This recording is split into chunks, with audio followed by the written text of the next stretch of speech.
6 na taon yung tatay mo. 6 na taon na naupo bilang presidente.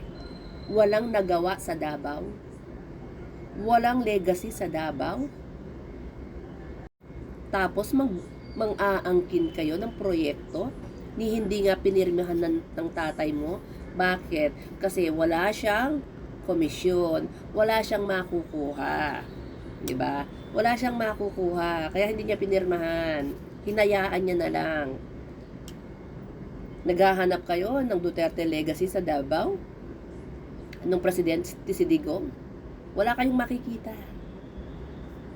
Eto nga, Bukana Bridge, binigyan siya ng pagkakataon ng China. Pero ano ginawa niya? Tinanggihan pa, hindi pinirmahan. Bakit? Kasi wala siyang pakinabang. Hindi siya makikinabang. Almost 4 years, inupuan niya lang. Real talk lang naman tayo.